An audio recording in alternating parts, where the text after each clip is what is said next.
Hey Danny, how you doing, man? Alright, Lewis. Oh, hi Danny. You're tearing me apart, Lisa! Oh my god. I did not anticipate how terrible this film would be. Because I know that... Right. We're having a pre-bullshit chat. Because, good lord, is this film bad. Yeah, it really is. You said in the last episode, oh yeah, it's considered the worst film of all time. And I thought, how bad could it be? Yep. Really, it's not that bad. Oh my god. I would sooner accept death than watch this film again. Oh, I love it. Good lord. I think whenever I feel sad, I'm going to be watching it. Just to cheer myself up. The thing that got me was, like, the first half. I was in that mood of, like, yeah, this is funny. It's bad in a funny way. And then the second half, I was just, how long until this is over? I want to die. I did not hit her. It's bullshit. I did not hit her. I did not. Oh, hi, Mark. Oh my god. Who taught Tommy Wiseau how to act? Good lord. Do you know, apparently that take took like 68 times or something like that because he forgot the lines. Oh my god. There's just no consistent... Alright, we'll get into it with the... Yes, we will. Yep. But I shall spin the wheel, the fabled wheel, if you like. Yes. Spin my wheel. Hello, I'm Philip. I'm going to spin the wheel because this character was sort of forgotten about and I'm going to bring him back in some form. We've got dogs versus cats. I like them both. This is a genuine issue. Because Fucking hell. I would have either. I don't mind. I think they're both great. I was hoping to get some sort of conflict going there, but no, you've taken a middle of the road position. Thing is, I'm not even slightly passively middle of the road. I'm aggressively middle of the road. I like both cats and dogs, full stop. I feel very strongly about that. Can you even be aggressively middle of the road? Isn't the whole point? Apparently I am. Wow. Because if anybody said, no, cats aren't nice, they're all assholes, no, I will kill you for saying that. If anyone... And if somebody said, no, all dogs are terrifying, they have razor-sharp teeth, I'd say, you're an asshole. If anyone can be aggressively middle of the road, it's you, Lewis. Only you can pull that one off. Do you know, I like dogs, but I respect cats. I see. Cause, talk me through it. Well, dogs are really, well, they're not, they are stupid. And, but they're just sort of very loyal. And, you know, if for instance, if you lose your house, right, and you've got a dog, the dog will be with you the whole way. The dog will just be like, what you and me outside all the time. Brilliant, yeah. And so, I mean, you're fine if it's but a cat. If you lose your house and you've got a cat, the cat will be like, well, we had a good run, but I'm fucking off now. Guess I'm off now. I need to find someone else, and that is true, and that would happen. And I respect cats for that, but I like dogs because they'd stick around. So, I would rather have. That's very true. I would rather have a dog as a pet because my cat would probably just fuck off at some point. At some point. And cats look evil as well. How do cats look evil? Oh, come on. Have you ever seen a kitten? Yeah, well, I'm not talking about kittens. I'm talking about cats. I'm talking about fully grown cats. These cats do not look evil. These slender, sneaky creatures with the eye of Sauron for eyes. Yeah, it's so terrifying when they're so like soft and fluffy, and then they come up to you and bonk their head against your leg. It's so incredibly aggressive. They look so evil. No, they slap you with their paws and like the way they hiss like that. And, oh no. Yeah, well, that's only really when provoked. No, it's not. No, it's cats. Yes, cats, it's not like cats are quite aggressive, to be honest. It's not like if you just sit in a room with a cat, it's not just going to suddenly, of its own volition, stand up and hiss at you and claw at your face. There has to be some kind of thing that happens to make that happen. I don't know. I don't trust them. But I respect them, but I don't trust them. One day I'm going to get a cat and I will have you in my house and I'll say, look how adorable this cat is. And you'll say, you know what, Lewis? You're not wrong. No. This cat is adorable. No. Regardless of whether you're right, I will never, ever say that. I'd be like, get your cat away from me, Lewis.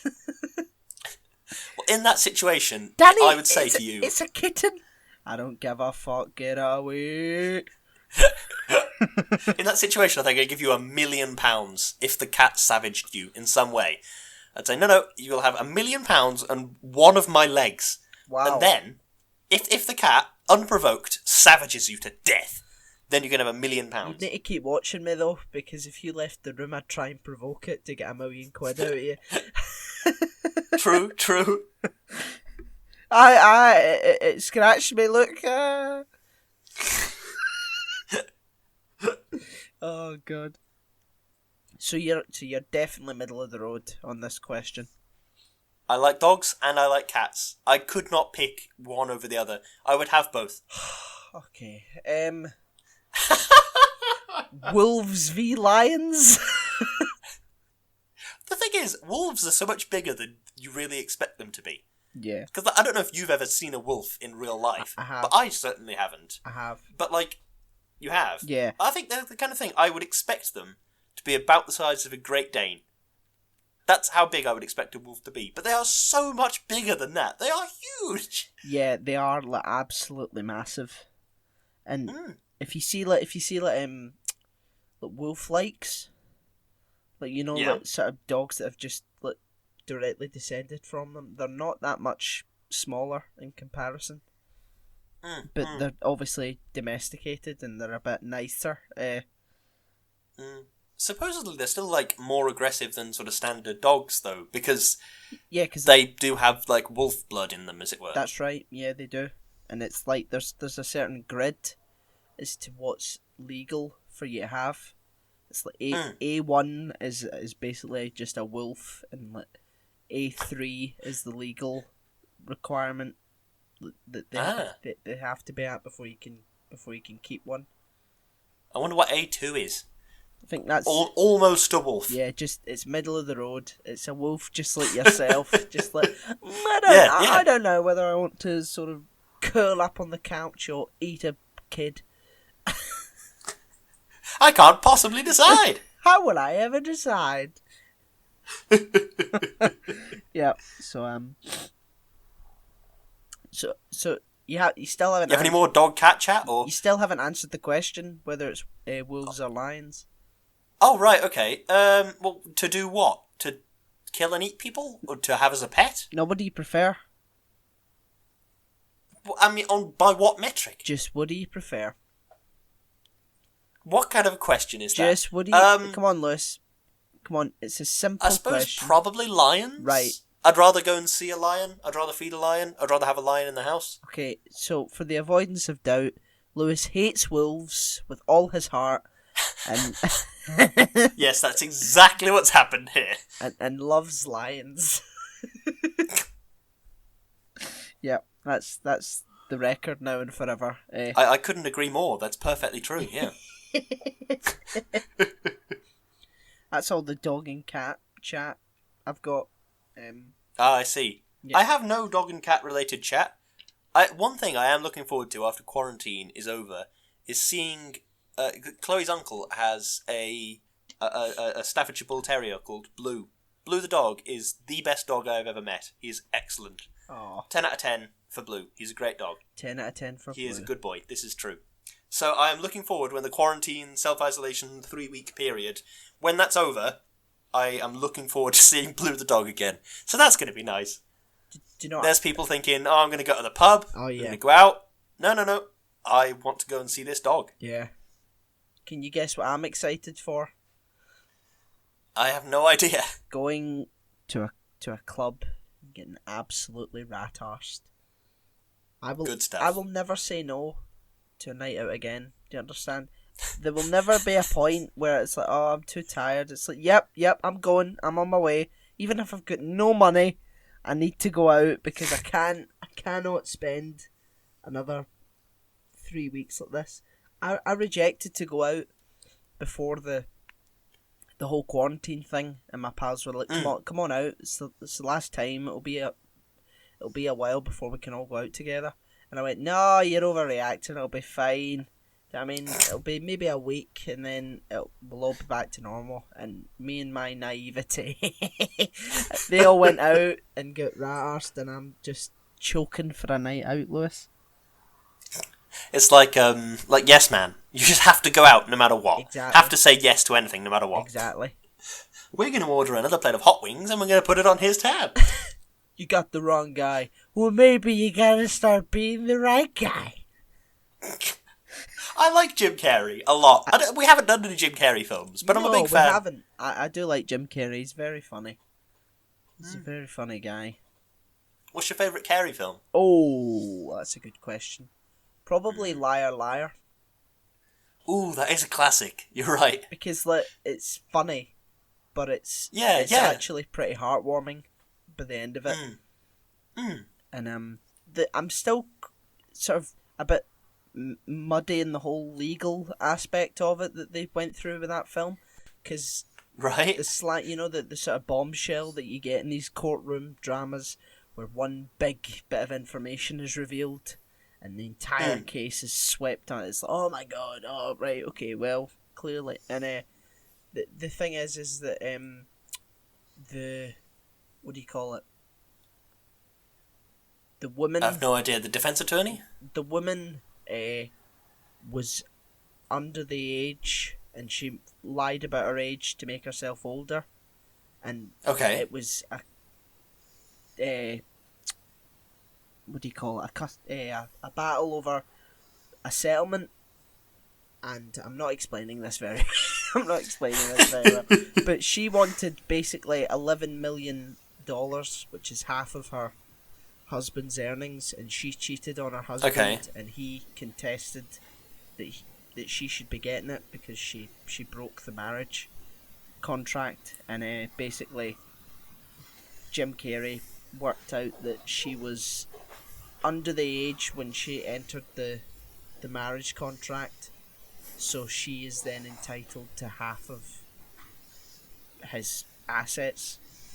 And I see. And what I didn't understand is that if she was underage, and the contract is void, then why would she get all the money? Is it a sort of community law thing, where I have no idea. If you live with someone for 10 years or something, then you're automatically entitled to half their stuff? God knows. Or like a common law marriage, where you it's like you live together for however long, and technically, in the eyes of the state, you're married. Yeah. I have no idea. I think that's so silly. It's like, what if you just... Yeah, I don't really... What if you just I don't really know enough about them to... Yeah, I suppose. Yeah, we're married now. What? But I'm your brother? I suppose there's probably a difference between, living with partner and living with roommate. Yeah. Like on government forms and censuses and stuff like that. Yes. I was joking, Lewis. It was a little joke, alright? It's so hard to tell when you're joking. I know. They're just so funny. They just never land. It's so hard to do.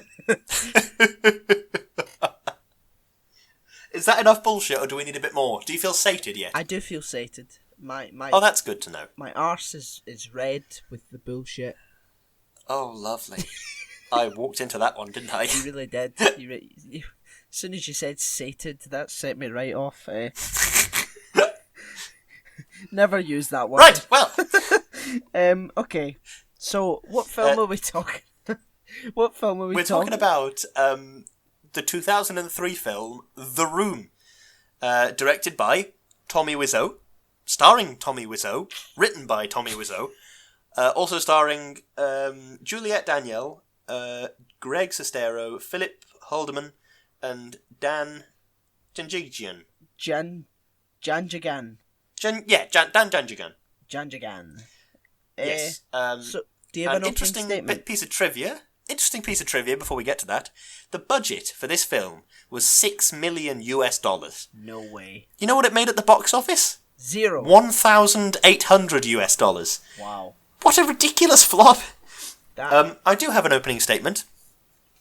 What the fuck went wrong here? Oh, it's such a bad film. I don't understand how. The only thing I can think is this was some kind of the brainchild of Tommy Wiseau, and he was the driving force behind the whole thing. And he said, "No, deliberately act worse, please." Or no, deliberately be weird, please. Or no, you have to stick to the script, or I will kill you. How does this get made? How does all the janky camera? How? Well, there's a film made by James Franco, right, called The Disaster Artist, where he plays Wiseau, and it's about how The Room gets made. And basically, Tommy wanted to break into Hollywood. And for years he was trying, and then eventually, because he has this vast fortune that sort of just is there, and no one really knows why he has it, he just said, right, okay, well, let's just make our own film then. And Tommy wrote The Room, and basically, yeah, he's not a good actor. No, he's really not. He's a shit director. The writing is shocking. But, and yet, do you know what? He made it. He is now a famous, renowned director and actor and writer. And this film, I'm surprised at how loyal its fans are. Like, they're a cult. It's a cult almost. It's a cult classic, this film. And so many people love it. And do you know what? I've got to admit it. I love it now. I do love it. I think there's... You know, anyone can watch a bad film, but there's something about this film, Lewis. There's something that keeps me awake. Keeps me awake at night. I don't know what it is. The thing that gets me about this film... Sorry, we haven't even done your opening statement. Do you want to take the mic? No, finish and then I'll... The thing that gets me about this film is, on two fronts, it feels weird. The first front is, this feels like Tommy Wiseau paid a lot of money for some very strange therapy. This feels like he broke up with a girl who cheated on him with his best mate, and he's narcissistically thinking, well, I couldn't have possibly done anything wrong, and he made this film to represent what he believes happened. And I've forgotten what the second thing was, because I'm so annoyed about the first! Oh. Right, I'll do my opening statement, and then we can get into it. Now, it's very easy to call this film shite, laugh at it, and move on. But is that the end of it? It started to make me think. So much so that I think I've been driven to the point of madness. It's like Would I Lie to You? The stories are so impossible that they must be true. Oh, God. This film, I hated every second. I watched the first half and I was thinking, oh, okay, yeah, it's kind of funny in its badness. I'm kind of into it. And then by the second half, I was just thinking, Christ, when will this be over? Yeah. The thing that got me is there's loads of unanswered, confusing plot points. Yeah. Like the fiance's, what's her name, Lisa's mum comes in. It's like, oh yeah, I've got breast cancer. And then that's never, ever touched on ever again. Never is that mentioned. In spite of the fact that would be a huge thing, Did you see Lisa react to it? And she's just like, yeah, everything's going to be fine. Who gives a shit? What? Well, the doctor was right. I have breast cancer. And Lisa's just sitting there just going, oh. Fucking hell. Oh, God. I'm gonna give a plot synopsis, right? Okay, because I don't even think this film had a plot, so I'll be interested to hear this. Well, this is what Wikipedia says. The Room is about a successful banker who is he's a banker. I don't think I see him bank once. He's a successful banker who is in love with his future wife. You'll notice that Tommy never says the word fiancé in this film. Yeah. Why? Why? That's so much easier to say than future wife. You're my future wife, Lisa. But his future wife. And it turns out that his future wife is having an affair with his best friend, Mark. And when Tommy finds this out, their relationships are destroyed. That's the plot synopsis. I mean, it's accurate, but the way I feel about it is, it could have been with a few minor tweaks, it could have just won Oscars and stuff. Do you know what I mean? Really? Like, yeah, right. I mean, maybe not win Oscars. Christ knows I'm not a screenwriter, but make it slightly different on a couple of different things. Like, where did I put my notes for this? Make this man, Tommy Wiseau, what's his name in the film? Whatever his name is. Johnny. Yep. Make Johnny live in a world which everyone around him is poisoned or a bad person, or unbeknownst to him, everything is going really badly. His fiancée is having an affair, his mother-in-law, who he's really weirdly close with, has got cancer, and his best mate's sleeping with his fiancée, and all this, and his weird adopted, semi-adopted son is dealing drugs or something weird. He's so fucking creepy, that guy. Denny. Oh, God. Yeah, but, that happens, and then have at his birthday party, have it all come out and be, oh yeah, by the way, while we're here at your birthday party, Johnny, I'm having an affair with your best friend, your quasi-adopted son is pushing drugs, and your mother-in-law has breast cancer. And you're like, hang on, what? And then he freaks out and goes crazy. I think that doing it that way, you'd have a decent film. Yeah. But no. I just don't get how... It's like they were going for a slow burn thing. But the burn was not slow or fast or anything. There was no... it was just... I don't get it. Everyone betrayed me. I'm fed up with this world. Oh my God.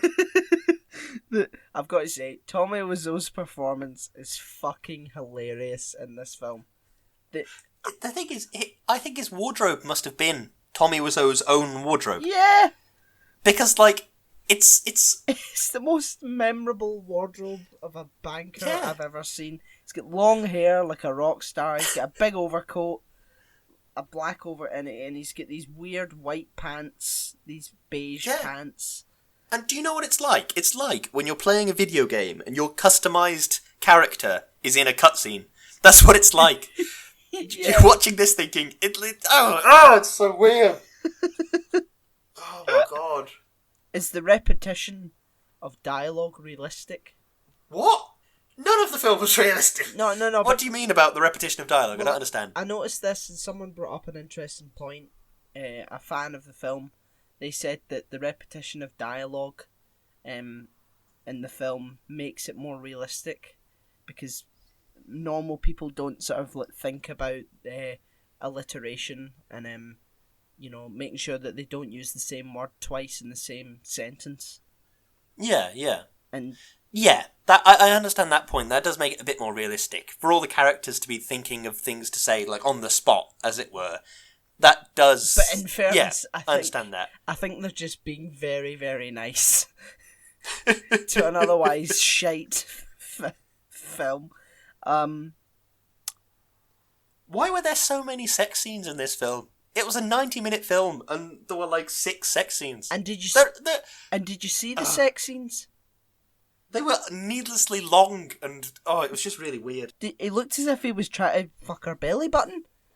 Oh God, it's just such a weird film. Honestly, look at it again. I swear, it's like her belly button, and he's like, it's the most It's the most 90s sex scenes I've ever seen in my life. The thing that really, really gets me about this entire film, actually, not just the sex scenes, but, like, all of the music in the film is lifted out of, like, a porno or something. All of the music in the film is it's that, like, the kind of stuff that they make jokes about on Friends or whatever. It's that kind of stuff. And the sets, it's like, it's very obvious that they built that house with $10 and luck. $10 and wishful thinking. Yeah. And it's just like, they had $6 million to make this film. How did they come out with this? Oh, good God. The characters that just show up with no explanation and just start talking, they're my absolute favourite. The guy at the party, and he was standing there, and he was like, I agree with that. And you're just wondering, who the fuck are you? Who are you? Who is this person talking? It's halfway through the film, or 3/4 of the way, when Peter, the psychologist guy, when he suddenly materialises into Johnny's life, and you think, where has this person come from? I have never seen this man before. You always do a psychology on me, Peter, and literally 30 seconds after he says that, he says, "I know, but you're a psychologist." He's like, it's like he's trying to hammer home the point that he has a friend who's a high psychologist. Yeah, because I don't know. There's so much football in this film. American football. There is 5 full minutes of people. Your reaction there, right? There is that. I made a note of that. There really is. I don't get it. God. At what point did they think that, okay, yeah, we need to make this film, and we need something to show that these 4 men are sort of good mates. So they started throwing an American football around, not in the way you really should or would throw an American football around. And then we need to have them dressed in full tuxes on what I presume was like, what I thought was his wedding day, but I actually have no idea whether or not it was. Those tuxes pretty much were just not explained in the slightest. Yep. And then, yeah, we're going to play American football dressed in tuxedos for some reason. Oh, God. Did you know that Lisa loves Johnny? No, Mark, even. Did you know that? Yeah. Oh my God, yeah. I mean, how... Well, she said it so many times that I wasn't really sure, but I'm glad she hammered it home.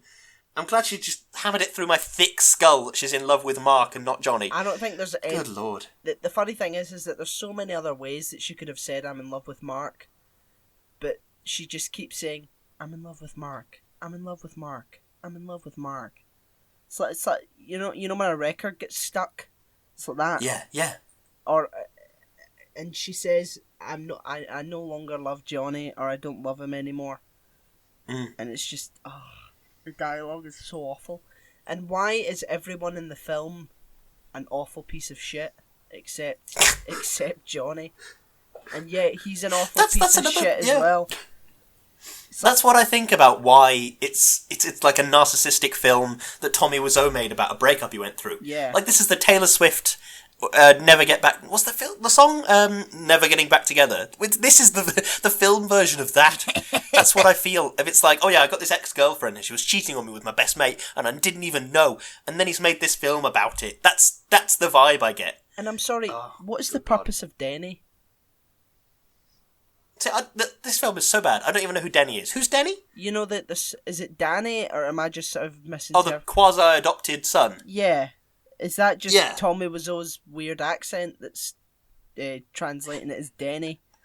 I have no idea. It might be. So Denny is fucking Tommy Wiseau's surrogate son in this film, and he gets into doing drugs, and there's a drug dealer on the roof, and basically they get rid of the drug dealer, and that is never mentioned again for the entire film. And the scene where they're consoling each other is the weirdest scene I've ever seen. Tommy's like, you know you shouldn't do drugs, Denny. You know why'd you do it, Denny? And there's also a scene where he tries to get in on a threesome with him and Lisa. And that's weird, because he tries to get in on a threesome, and then they say no, and he's like, oh, well, I'll go do some homework. Yeah. And then that raises the question, well, how old is this child? Yeah. If he's homework age. You know, Johnny thinks of you as a father. Oh, my God. Then later on, come on, three's a crowd, Denny. Oh, God. His laugh. Right, by the way. The small little laughs that he does throughout the film as well. Yeah. Oh, my God. It's like somebody said to him, if you're not sure what to do in a scene, and you need to fill time, maybe just a bit of a laugh or a bit of a... And he was just like, no, say no more. I will do some laughs when I need to fill some time in a scene. Oh, my God. What was that line that he laughed at that just sounded horrible? It was like... Oh, God, yeah. I knew this girl where she was seeing a dozen different men, and then one of them found out and beat the shit out of her, and Tommy Wiseau goes, yeah. Oh, God, what the fuck? What the fuck? He beat her up. He beat her up so bad that she ended up in the hospital. Great story, Mark. What? It's so weird. I wonder if this is what Tommy Wiseau's like in real life. Does Tommy Wiseau think women just have sex, cheat on their future husbands, not fiancés, future husbands, and the old ones get breast cancer, and that's it. Apparently he does. Based on this Wow. film, I can only presume that is his worldview. And by the way, can we briefly talk about the shop in the scene in the florists? where his lips did not move once, and yet he had a conversation with the lady behind the counter. And he walked up, and there was a shot of his face where he clearly was not speaking, but you could hear his voice saying, "Yeah, a dozen red roses, please," or whatever it was. And it's like, "Oh, you're my best customer." And then he pats the dog and goes, "Good doggy," and then walks out. Good doggy. Oh, God. That is the worst scene of ADR I think I've ever seen in my life. It's like, Oh my God. it's like the florist is played by two different actresses. It's like, Oh, hi, Johnny. I didn't know it was you. and then like, immediately after, "You're my favorite customer." It's like a different voice. Like immediately, it's like, oh my God. Yeah, and it's how quickly it all takes place as well. It's 30 seconds of him getting out of his car, buying a dozen roses, and leaving again. Good doggy, and leaving again. The first actor who played the florist quit because she realised how shit the film was, and then the other one was like, I don't know, there must have been something wrong with her. She's had a bad year. She's like, "No, I need this. You're my favourite customer." He's saying it as he leaves. "You're my favourite customer." Oh my God, it's just so... I feel like I need a cold shower after watching this film just to try and de-stress a bit. Did you notice all the spoons? What? There's a lot of spoons in this film. I didn't notice any spoons at all. There's spoons in the background of like most of the shots in this film, and I looked it up, and it's a thing that people that like the film do when they go to see it. They throw spoons at the screen because there's like a lot of spoons in the film for some reason. That is just really weird. Why? Why have so many spoons in the so back? Weird. They had $6 million to make this film, and this... Oh my God. I love the rooftop scene. That's got to be I think that's the most famous scene of the film, where Oh, hi, Mark. Lisa accuses Johnny of hitting her, and Johnny goes up to the roof and just goes, what is it he says? "I did not hit her. It's not true. It's bullshit. I did not hit her. I did not." "Oh, hi, Mark." "Hey, Johnny, what's going on?" "I have trouble with Lisa. She said that I hit her." "And did you?" "No, it's not even true. Don't even ask." Oh my God, it's ridiculous. The more I think about it, the more ridiculous that surrogate son, Denny, the more ridiculous he is. Yeah, like, there was a scene so where he walked into he sort of knocked on the apartment door, Lisa opened it, and he said, "Oh, you're looking beautiful today." And she went, "Oh, thanks." And he said, "Can I kiss you?" It's like, what? This is surrogate mother figure for him. It's just so weird. It is so strange. Plus, there were those two characters who existed solely to come into the apartment, have sex, and then leave again. Yeah. What was that? They have sex Oh, on God. they have sex on the stairs. Yeah. It's like, I don't know. Is sex a good place to have on the stairs? I don't know. Maybe it is. If you're Tommy Wiseau. Fuck. I don't... Jesus Christ. This film. There are so many different, like, I whenever I watch a film for the podcast, I always write down little logical inconsistencies. But there were so many that I sort of ended up giving up after a while. Like, Yeah. Things like, why would you invite somebody in through the front door if the man you're having an affair with is still putting his clothes on in the living room? What? Yeah. Why does that make sense? Why? It doesn't. Oh, and it's a really weird detail to add in was the mother, like, kissing her fingers and then touching them to the daughter's nose. It's like, yeah, that's the kind of thing you might see a mother and a daughter do. But on the same level, when you're taking such little care in the rest of the film, why go out of your way to add that in every time they have a scene together? It's just so weird. It is so weird. And did you see the cafe scene? There's a full minute of customers that we've never seen before ordering. Yeah. And they're just cheesecake and coffee. they're just Oh my ordering God. cheesecake, and then after like a minute, Tommy and Johnny and Mark enter, and they get asked about cheesecake, And then Johnny just goes, "So, how's your sex life?" Oh God, yeah. And it's like you know when you watch a really complicated high-level film, Yeah. and you think if you just didn't get it, it would be a really weird film. Yeah. It would just be really weird, and that's what I feel watching this. I feel like it's really profound and complex, and I'm just a moron. That's what I feel like watching this. I think this film is just shite. It really is. I don't think there's any hidden meaning to it. What is interesting though is why it's called The Room, which I think is pretty smart and pretty awe-inspiring. Tommy called it The Room because that's the sort of catalyst for good and bad events to take place. Like the apartment, like. Well, just the room, just talking about the room where good things and bad things happen. Which I think sounds pretty profound in a sense. But even then, if that was the reason he gave it the title, then he could have done that better. If that makes sense. If this was a stage play, that title would make sense. And you can make a film be like a stage play. Yeah. But he made the decision not to. He made the decision to do all these weird things instead. I think it was a stage play. Was it? I think I'm gonna check that. I'm sure I heard it was. Because as a stage play, it'd be quite interesting to watch. It's like, yeah, this one room is where all these dramatic events happen in all these people's lives. It's where Lisa learns about her mother having breast cancer. It's where Johnny learns that Lisa's having an affair. It's where do you see what I mean? Yeah. In that situation, it'd be an interesting film or an interesting play. But instead, the film is not at all about the room or the roof or the city of San Francisco. It's just so weird.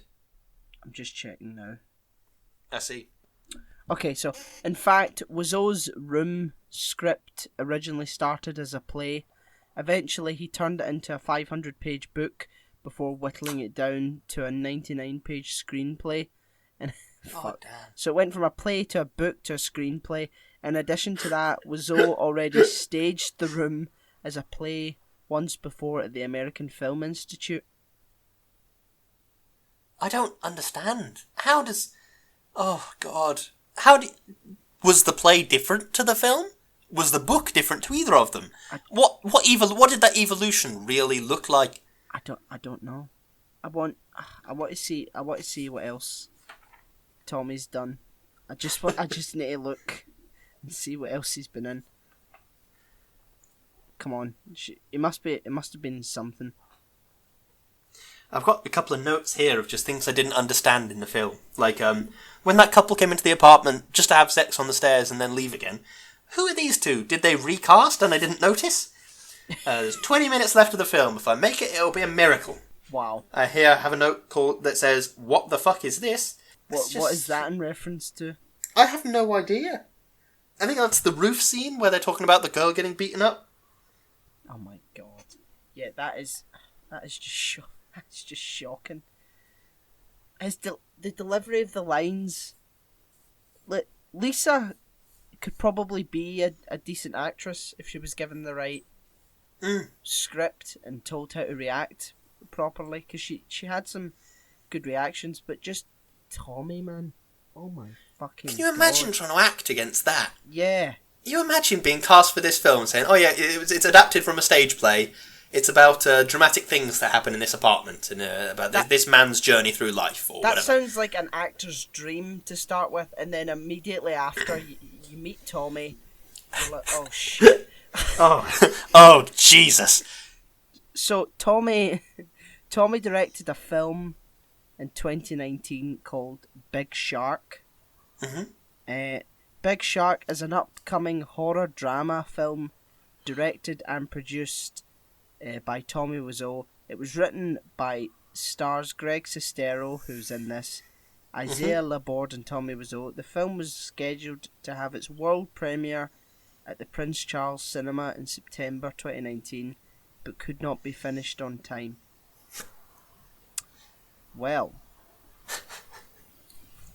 tearing me apart, Lisa. I don't understand. It's like, it's little things as well that just make the overall film even worse. Like, when his internal monologue becomes external somehow. Yeah. And things like the thing that makes Mike a great character in Breaking Bad and Better Call Saul is the fact that he doesn't voice his internal monologue. And he does things, and you can just sort of figure out what he's thinking from the way he does things or whatever, and stuff like that. But then there was a bit where Tommy Wiseau was hiding in what I have to say was a very open staircase. Yeah. And he was sat there going, I can't believe Lisa did this to me. I'm gonna show them, I'll record everything. It's, okay, Tommy, whatever you say, mate, but why? Oh. We see him make the recorder. It's as if Tommy has gone out of his way to just show the most mundane things ever. With no cuts or montage. Yeah, let's just... and then to put way more sex and football in this film than was really needed. Yeah, let's just have a minute of people ordering before we go in. Oh, God. For some reason. Fucking hell. Was it to pad the film out? I don't know. That's one of the things I always think is, well, are these establishing shots really establishing anything? Or are they just padding the film out? Yeah. Because like, there was a shot of the San Francisco skyline at one point, and it's just like, there was nothing playing over it. Yeah. It was just like 30 seconds of the skyline. It's like, well, what's the point in that? Oh, man. Tommy, I think, is from like a different planet and has landed. And it's just, you know... I don't know. I don't... What was the deal with Lisa suddenly announcing that she was pregnant? Or Tommy announced it, but I'm presuming Lisa told him. Otherwise, it was just some random thing that he came out with. What was the deal with that? Why did she... I get that she's like a manipulative person, and this is another way she's trying to manipulate Tommy and Mark and whoever, but I just don't understand it. Why is Lisa such an arsehole? Why did Tommy write her such an arsehole? Is this from like his personal life or something like that? I don't know. If it isn't from his personal life, I feel really bad for all the women in his life. If this is the lens that he looks through. If this film represents Tommy Wiseau's views of women, then good lord. Yeah. How is he a human being in the world? I know. Good grief. Tell me. Fuck. It's such a weirdly narcissistic film as well. Yeah, it really Literally, is. every single storyline has to do with Johnny in some way or another. Yeah. Everything that happens in this world centres around Johnny. They literally the affair is because she's bored of Johnny, and they shove in a completely unrelated character called Denny, who's his surrogate son, and that goes nowhere. And like, it's almost as if he's just doing that because he wants to look good. Oh, look at this Johnny guy. He's a surrogate father. He's completely innocent in all of his stuff. He's just a happy-go-lucky banker, and God. Oh man. And the thing that really got me was how on the nose it was with oh yeah, Johnny's up for a promotion. He's a really good banker. And in that one scene, they must have said, he's a really good banker. He makes a lot of money. He's up for a promotion. They must have said it about 1 million times. Yeah. Just like, yeah, he's really good. He's doing really well. He's very successful. He's very rich. It's just so weird. It's Tommy's sort of warped concept of what a likeable protagonist should be. And to him, that's a banker. A guy who is a surrogate son, and who really sounds as if he doesn't understand half the shit he says. I don't think that's very empathetic at all. No, not at all. As a character, if we're doing this seriously, Johnny's probably one of the most unlikable characters I've ever met in my life. Yeah. He laughs at the most horrible things. Because even if you view it through the lens of like, is this all happening in Johnny's head? Is that what's happening? It's like, okay, what if that's happening on Johnny's head? You're being too nice, my friend. You're being too kind. Oh, completely, don't get me wrong. But even if you view it through that point, everything is Johnny related. I just don't get it. Yeah. Plus, I get that had $6 million to make this film. Yeah. And why did everything look so cheap? All the sets and stuff. Like, there was a pillar in the living room of the flat, and by the front door, which clearly was not attached to the wall in any way. It was just there. Yeah. You're like, well, could you not just, like, maybe glue it to the wall or something? Use 10 pence worth of Pritt stick and just smush it against the wall? I don't... And it's things like, when they were stood around on what I presume to be the roof or some kind of outside They should have called it the roof. There was a lot more roof stuff than I was really expecting. Yeah. Heavy on the roof. Heavy on the roof. Denny on the roof. That's the one. God damn. By the way, the whole scene with the drug dealer guy, why would you push somebody onto the floor and then hold them down and say, where's my money? Where's my money? Because the implication is that you want them to go and get your money. But you are holding them down with a gun to their head. I mean, maybe I'm being too kind. Maybe that was just I feel like I should just try and see if we can make this work with this random guy. And the drug dealer never shows up again. Yeah. And it's never talked about again. It's like, there's no arc for any of the characters. It's just, Lisa's a cold, manipulative bitch, and Denny is a creepy guy who wants a threesome, but is sort of Johnny's son. Mark is his best friend. That's the only characterization he gets. And Johnny is a very nice, very successful banker. Fuck. He's very nice, very successful, lots of money. Yeah. Oh, God. I don't know. With so many of the lines in the first half of the film, it felt like they redubbed a lot of Wiseau's work. Yeah. Like, he said a lot of lines, or there were lots of things where his mouth clearly wasn't moving, but he was still speaking. Yep. It sounded a lot different to all the other lines in the scene. Because it was a different microphone on a different day in a different place. Oh, I just don't get it. There was a billboard in Los Angeles that was all paid to keep up for like years after the film was released, and it was a poster of The Room, and there was a phone number on it saying get tickets now, despite the fact that you could just get tickets online, and and it was just his phone number, and people phoned, and he was like, hello, you coming to movie? And they were like, yeah. And I was like, okay, see you there.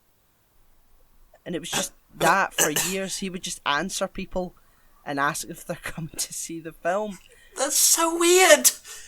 What I watched the Disaster Artist, right? Yeah, I should have watched this as well. It's actually quite good, but like, see, it is funny to just laugh at this film.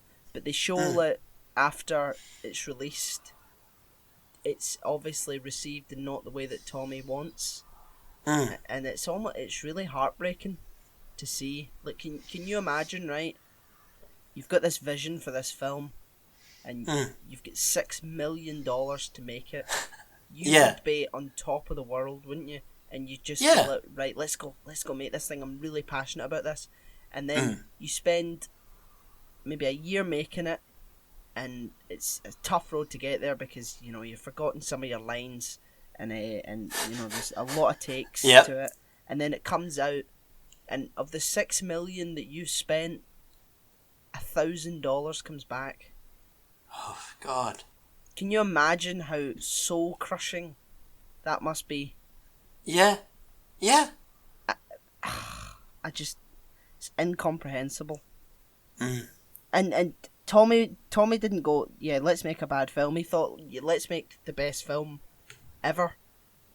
And it's just, it was his mind is just so warped that I don't know. I would love to see what he was thinking when he created this. I think that would be excellent to get a glimpse into that madman's head. I think my real question is, like, did he get no creative pushback from the other actors or any producers or cameramen or lighting guys, sound people, anybody at all? Did nobody say, why are they all just stood in a semicircle talking for the 5th scene in a row? Why can't we do something a bit more interesting than that? Why are we playing football all the time? look, they're on a break right now, but they're saying their lines, so just film them. That's what I had to imagine how that went. Fucking hell.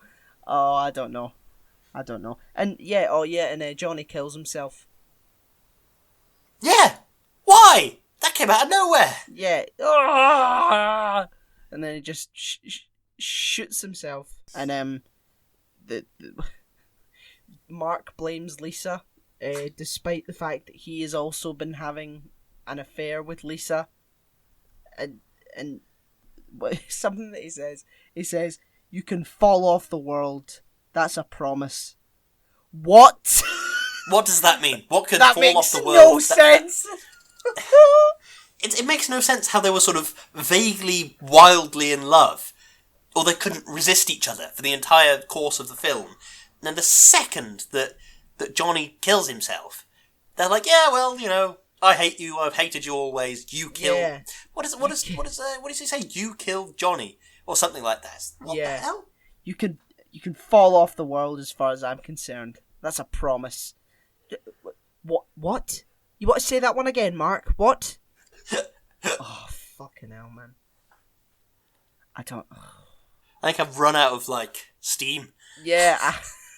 I was so blood-boilingly furious about this film, and now I'm just sat here like... Why was a sequel never made? Because I have no idea. What would it be called? The second room? Upstairs! Another room. Another room. The other room. Next door.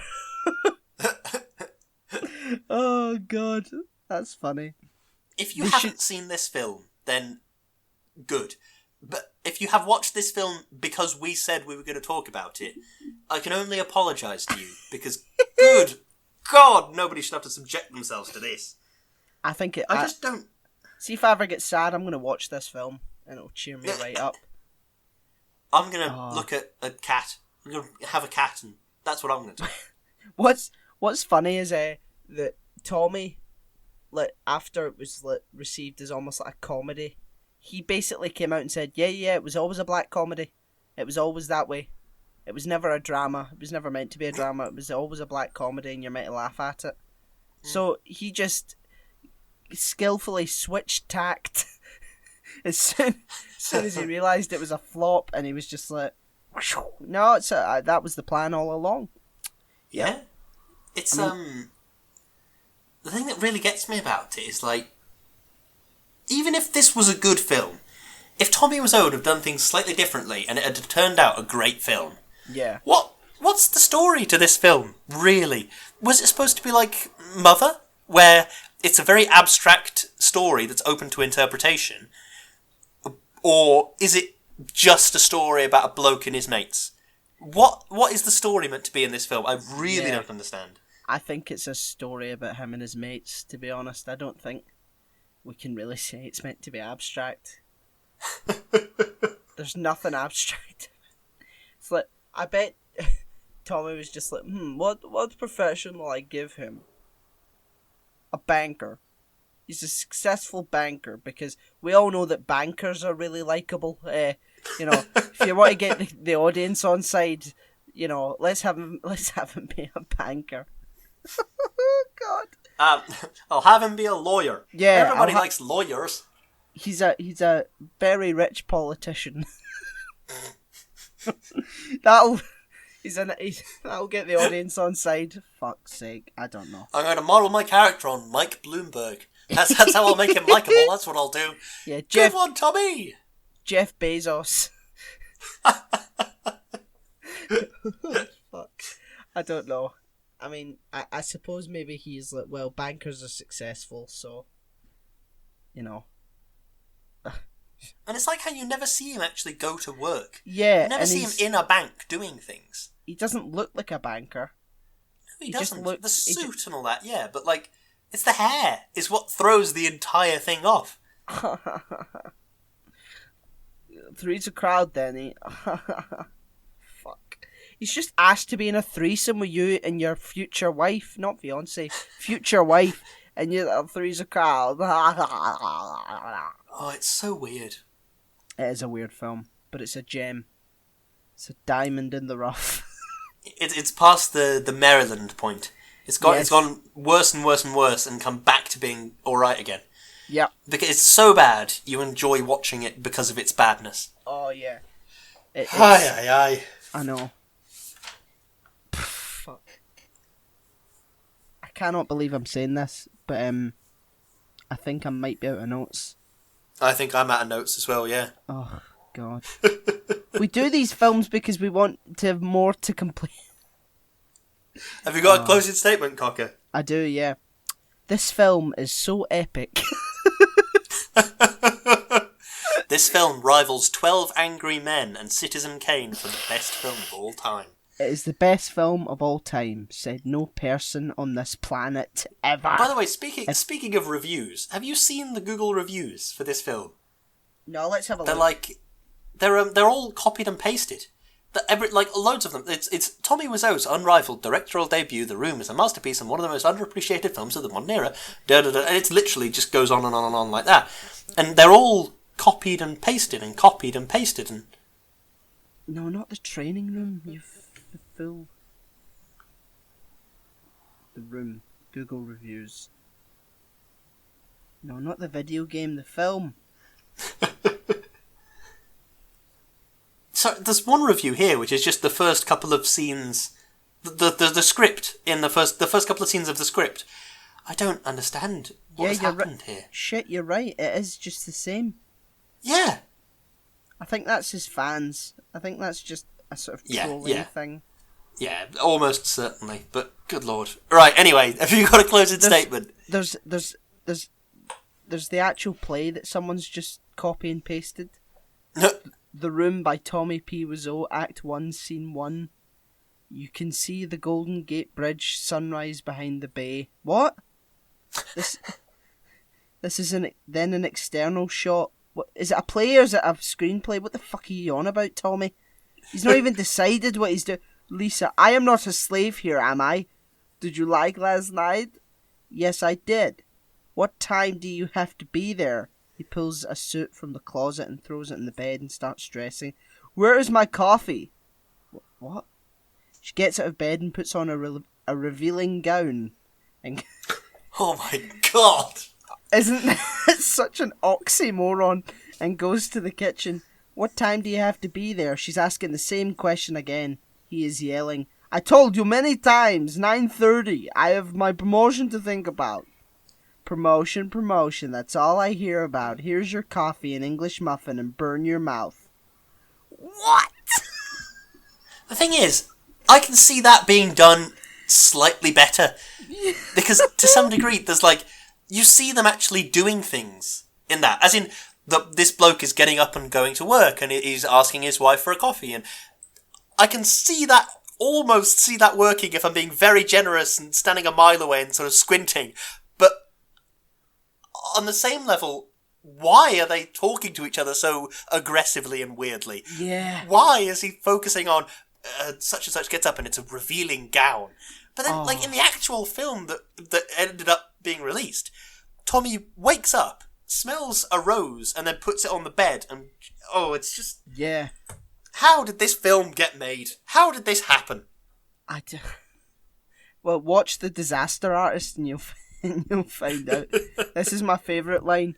Old man donkey lets me know today. I have to think about our future. Oh, God. Fuck.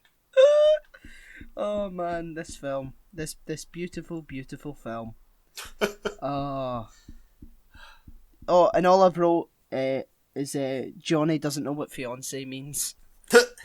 Someone said, I wish I could remove this film from my mind and get the last 99 minutes back. Wow. Amazing. Jesus. God damn. Right. Well, that was certainly a film. It certainly was. It was maybe a film. If you squint and stand a mile away. But right, I think that's the end of the film chat. Have we got any shilling to do, Cocker? Yeah. Yeah, we do.